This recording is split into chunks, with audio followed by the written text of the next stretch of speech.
नमस्कार, मैं डॉक्टर रोज़िशा। आज हम बीए पार्ट फर्स्ट के फर्स्ट पेपर में नया टॉपिक शुरू करने जा रहे हैं, संस्कृति कल्चर। समाजशास्त्र संस्कृति की अवधारणा को एक विशिष्ट अर्थ में प्रस्तुत करता है। मनुष्य और जानवर में प्रमुख भेद यही है कि मनुष्य एक सांस्कृतिक प्राणी है जबकि पशु संस्कृति विहीन होते हैं। मनुष्य में प्राणीशास्त्रीय दृष्टिकोण से पशुओं की तुलना में कुछ विशिष्ट क्षमताएं हैं और इन विशिष्ट क्षमताओं के कारण ही वह संस्कृति का निर्माता बन पाया।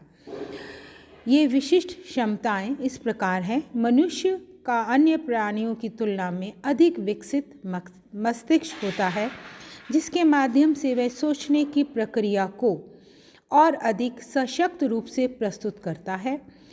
स्मरण करने की क्षमता, भाषा को विकसित करने की क्षमता उसमें होती है और उसी आधार पर ज्ञान का निर्माण एवं विकास करता है। इसी प्रकार मनुष्य में सीधा खड़े रहने की क्षमता होती है। पशु को चलने के लिए 4 टांगों का प्रयोग करना पड़ता है। उसके पास हाथों का अभाव होता है। मनुष्य 2 पैरों से चलता है और हाथों के उपयोग की क्षमता उसकी कार्य परिधि को अधिक विस्तार प्रदान करती है। क्योंकि मनुष्यों की हाथों की बनावट इस प्रकार की होती है कि वह वस्तुओं को उठाने व औजारों का उपयोग करने में सक्षम होता है और इसी प्रकार जो मनुष्य के हाथ होते हैं उसका अंगूठा भी मुड़ सकता है। मैं यहाँ ये बताने की कोशिश कर रही हूँ कि इन शारीरिक विशेषताओं के कारण मनुष्य अनेक स्तर पर स्वयं अनेक प्रकार के मूर्त व अमूर्त वस्तुओं व विचारों का निर्माण करने की क्षमता रखता है। संस्कृति का अर्थ। सामान्यतः आमतौर पर लोग संस्कृति का अर्थ सुसंस्कृत होने से लगाते हैं और इसके अंतर्गत मधुर भाषा, अच्छा पहनावा, शालीन व्यवहार प्रतिमान आदि को सुसंस्कृत होने में सम्मिलित करते हैं। लेकिन ये संस्कृति के प्रति समाजशास्त्रीय दृष्टिकोण नहीं है। कारण ये है कि जो जंगलों में रहने वाली वह जनजातियां जो कि अर्धनग्न अवस्था में हैं, जंगली जानवरों पर आश्रित हैं और शिकार कर अपना जीवन निर्वाह करते हैं, वह भी सार्थक संस्कृति से संपन्न है। कोई भी संस्कृति समाजशास्त्रीय दृष्टिकोण से हीन अथवा उच्च नहीं होती।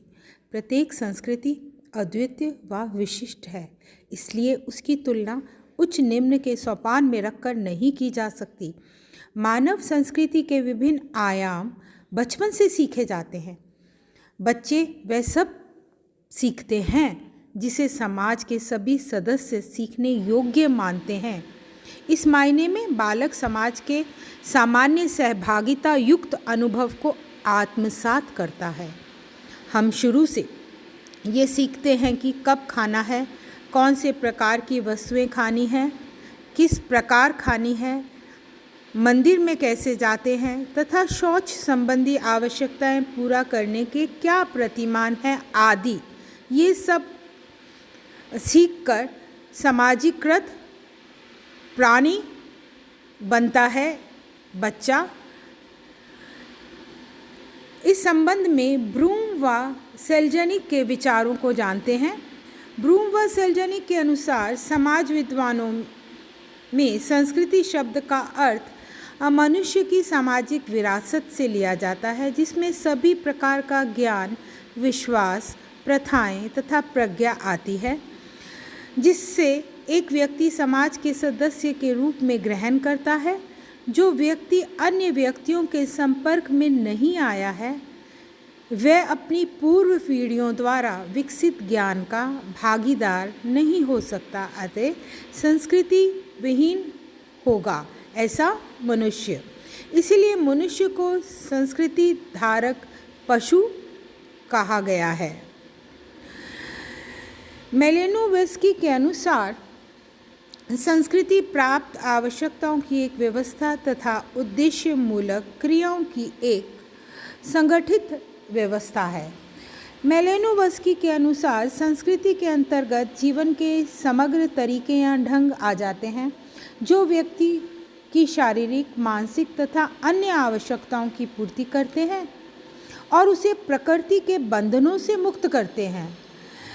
मेलिनोवस्की के अनुसार संस्कृति मानव का वह साधन है जिसके द्वारा या जिसके माध्यम से वह अपने साधनों को प्राप्त करता है, अर्थात अपनी विभिन्न आवश्यकताओं की पूर्ति करता है। हाबल के अनुसार संस्कृति संबंधित सीखे हुए व्यवहार प्रतिमानों का संपूर्ण योग है जो एक समाज के सदस्यों की विशेषताओं को बताता है और जो इसीलिए प्राणी शास्त्रीय विरासत का परिणाम नहीं होता है। हाबल की इस परिभाषा के अनुसार संस्कृति वंशानुसंक्रमण के द्वारा निर्धारित नहीं होती। संस्कृति तो पूर्णतः सामाजिक आविष्कारों का परिणाम होती है। दूसरे शब्दों में कहूँ तो संस्कृति सामाजिक आवश्यकताओं की पूर्ति के साधन के रूप में मानव का आविष्कार है, ऐसा हाबल मानते हैं। इसी कारण ये विचारों के आदान प्रदान तथा शिक्षा के माध्यम से एक पीढ़ी से दूसरी पीढ़ी को हस्तांतरित होती रहती है और इस प्रकार इसकी संस्कृति की निरंतरता बनी रहती है। श्री हाबल के अनुसार संस्कृति में किसी सामाजिक समूह विशेष की जीवन विधि लाइफ वे निहित होती है। इस संबंध में हम हर्स्कोविट्स के विचारों को भी जान लें। हर्स्कोविट्स के अनुसार संस्कृति पर्यावरण का मानव निर्मित भाग है।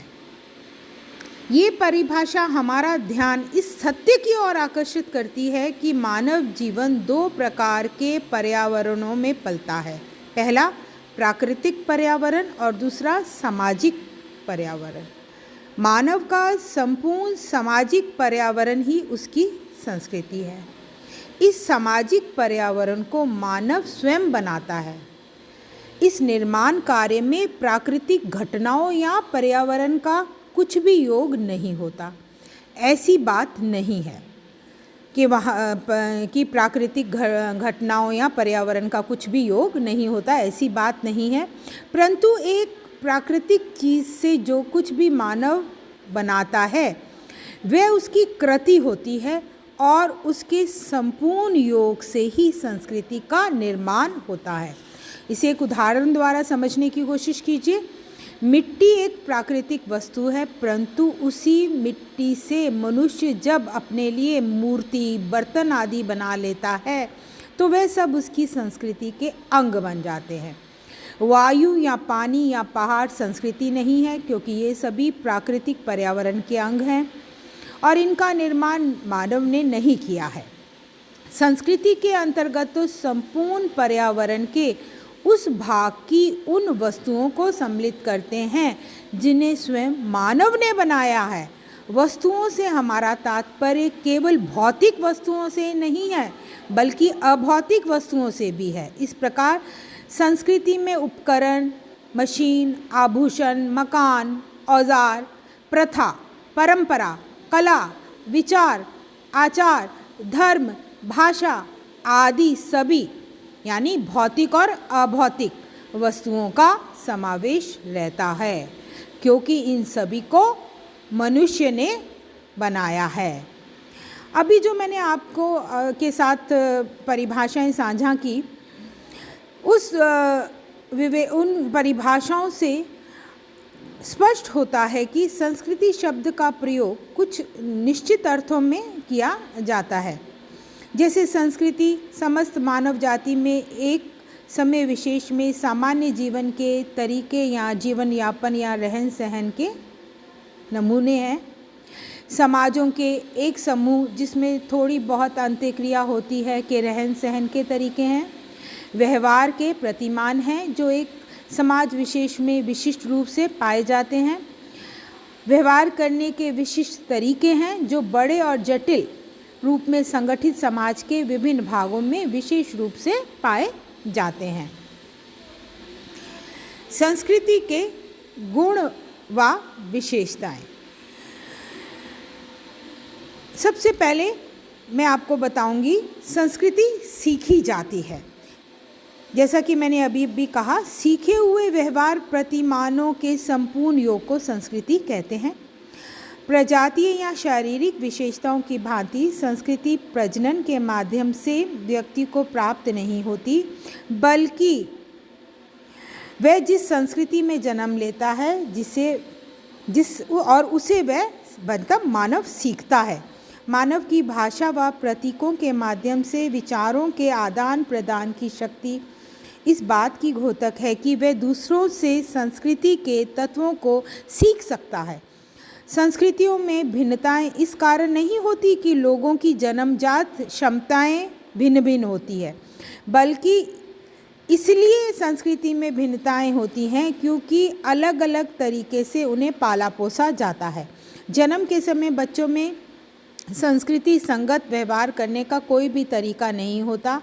उन्हें तो वह बड़े होने के साथ साथ सीखने की जटिल प्रक्रिया के माध्यम से प्राप्त किया जाता है। इस संबंध में एक बात और भी है, जब हम ये कहते हैं कि संस्कृति सीखी जाती है तो इसका अर्थ ये नहीं है कि सभी सीखे हुए व्यवहार संस्कृति हैं। पशु भी बहुत कुछ सीख जाते हैं, परंतु शायद ही कोई मानव शास्त्री उन्हें संस्कृति का अधिकारी मानता हो। पशुओं द्वारा सीखे हुए व्यवहार और मानव के संस्कृति पर आधारित व्यवहार में जो अंतर है, उसे समझे बिना संस्कृति का वास्तविक जो प्रकृति है, नेचर है, उसको नहीं समझा जा सकता। ये सच है कि पशु मानव की भांति कुछ व्यवहारों को सीख जाता है और इसी आधार पर उसमें कुछ आदतें भी पनप जाती हैं, परंतु केवल आदतों के आधार पर संस्कृति की व्याख्या संभव नहीं है।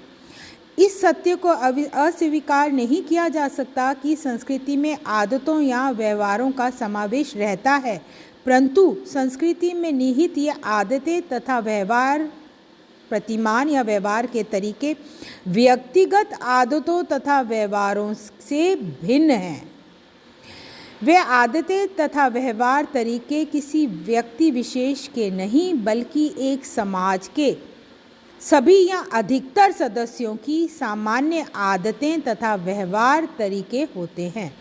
पशुओं द्वारा सीखे हुए व्यवहार व्यक्तिक मतलब उनके अपने निजी व्यक्तिक होते हैं, इसीलिए उसे हम संस्कृति नहीं कह सकते। इसके विपरीत मानव की सांस्कृतिक व्यवस्था के व्यवहार तरीके आदतें सामूहिक आदतें होती हैं, जिन्हें हम जनरीति, रूढ़ी या प्रथा कहते हैं। इस प्रकार की कोई भी चीज़ पशु समाज में नहीं मिलती। इस दृष्टिकोण से आज भी चिंपैंजी या बंदर उसी स्तर पर है जिस पर वह 700 साल पहले था, पर मानव आज वह नहीं है जो 10 साल पहले था। नित नए ढंग से प्रकृति का विकास मानव ही कर सकता है और करता भी है। मानव ही एकमात्र संस्कृति का निर्माण करने वाला प्राणी है। संस्कृति मानव समाज में ही पनपती है। मानव द्वारा मानव समाज में ही संस्कृति का निर्माण, विकास, परिमार्जन और विस्तार होता है। संस्कृति में संचारित या हस्तांतरित होने का गुण निहित होता है। संस्कृति को केवल सीखा ही नहीं जाता, अपितु इससे एक मानव से दूसरे मानव तक फैलाया या हस्तांतरित किया जाता है। एक पीढ़ी से दूसरी पीढ़ी को हस्तांतरित किया जाता है। जैसा कि मैंने अभी आपको बताया, पशु भी बहुत कुछ सीखने की क्षमता रखते हैं, परंतु उनके इस सीखे हुए व्यवहारों व अनुभवों से दूसरे पशु लाभ नहीं उठा सकते, क्योंकि अपने विचारों तथा अनुभवों को दूसरे तक पहुंचाने या फैलाने की क्षमता पशु में नहीं होती है। लेकिन मानव अपनी भाषा, प्रतीकों की सहायता से ये काम सरलता से करता है, अपनी संस्कृति को दूसरे लोगों में फैलाता है, एक पीढ़ी से दूसरी पीढ़ी को हस्तांतरित करता है। संस्कृति के इस गुण का तात्पर्य ये हुआ कि मानव अपनी पिछली पीढ़ियों की कृतियों के आधार पर अपना वर्तमान जीवन तरीका शुरू करता है और प्रत्येक पीढ़ी को फिर शुरू से सब कुछ सीखना या आविष्कार करना नहीं पड़ता। उदाहरण के तौर पर एक पीढ़ी बैलगाड़ी का आविष्कार करती है तो दूसरी पीढ़ी को फिर से बैलगाड़ी बनाने के तरीकों को खोजना नहीं पड़ता।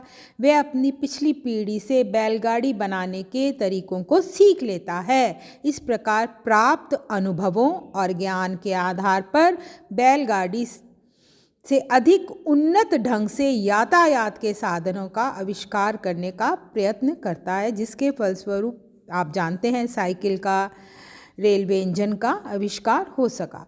स्पष्ट है कि संस्कृति में संचरित तथा हस्तांतरित होने का गुण निहित होता है और इसी गुण के कारण ही संस्कृति का विकास, विस्तार, परिमार्जन, परिवर्धन संभव होता है। संस्कृति की एक विशेषता ये भी है कि संस्कृति अपने विकास, विस्तार, निरंतरता के लिए किसी एक व्यक्ति या समूह पर निर्भर नहीं रहती, क्योंकि संस्कृति अनेक व्यक्तियों की अंत्यक्रिया तथा एकाधिक पीढ़ियों की कृतियों का फल होती है। संस्कृति प्रत्येक समाज में एक विशेष प्रकार की होती है। प्रत्येक समाज की अपनी एक विशिष्ट संस्कृति होती है और इसका मुख्य कारण है कि प्रत्येक समाज की भौगोलिक, सामाजिक परिस्थितियां अलग अलग होती हैं। संस्कृति पूर्णतः सामाजिक आविष्कार का परिणाम होती है। आविष्कार करने की ज़रूरत मानव अपनी आवश्यकताओं के कारण करता है। ये सभी आवश्यकताएं प्रत्येक समाज में अलग अलग होती हैं। इसी कारण संस्कृति का रूप या स्वरूप भी प्रत्येक समाज में अलग अलग होता है। इन सांस्कृतिक भिन्नताओं का परिणाम ये होता है कि समाज के सदस्यों के व्यवहारों की विशेषताएं दूसरे समाज के सदस्यों के व्यवहारों से अलग होती हैं।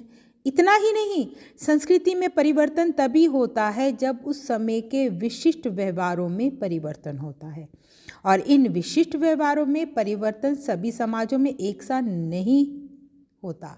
इस कारण सभी समाजों में सांस्कृतिक परिवर्तन की दिशा, गति, स्वरूप भी एक सा नहीं होता। स्पष्ट है कि प्रत्येक समाज में संस्कृति की भिन्नता होना स्वाभाविक है। विभिन्न संस्कृतियों की सामान्यताओं को ढूंढने का सबसे सीधा तरीका ये है कि उनके कार्यों का विश्लेषण किया जाए और ऐसा करने पर मालूम होगा कि कुछ सामान्य उद्देश्यों की पूर्ति के लिए प्रत्येक संस्कृति में अलग अलग तरीके हैं। किसी भी संस्कृति के अध्ययन से ये पता चलता है कि संस्कृति समाज के सदस्यों की शारीरिक, मनोवैज्ञानिक आवश्यकताओं की पूर्ति करती है। संस्कृति उन साधनों को प्रस्तुत करती है जिनकी सहायता से मनुष्य को वस्त्र तथा निवास प्राप्त होता है, वे जिंदा रहता है और समाज की निरंतरता बनी रहती है। परंतु समाज की निरंतरता के लिए इतना ही पर्याप्त या काफ़ी नहीं है, समाज व्यवस्था भी आवश्यक है। संस्कृति समाज के सदस्यों के संबंधों को नियमित करती है और उन्हें ज्ञान और अनुभव हस्तांतरित करती है। साथ ही अनेक प्रकार की परंपरा, जनरीति, धर्म, प्रथा आदि के माध्यम से भी संस्कृति अपने समाज के सदस्यों के व्यवहारों में एकरूपता उत्पन्न करती है। ये कुछ ऐसे कार्य हैं जो प्रत्येक समाज की संस्कृति की विशेषता हैं और इनके स्वरूपों में यानी प्रत्येक समाज में संस्कृति के स्वरूपों में भिन्नता होती है। इस प्रकार विभिन्न समाजों की संस्कृतियों में भिन्नताएं और समानताएं दोनों ही होती हैं। स्वरूपों में भिन्नताएं और अनेक कार्यों में समानताएं या एकता सभी संस्कृतियों की एक प्रमुख विशेषता है। गर्ल्स, मैं अपनी नेक्स्ट क्लास में आपको संस्कृति के गुण या विशेषताएं कंटिन्यू करूंगी। धन्यवाद।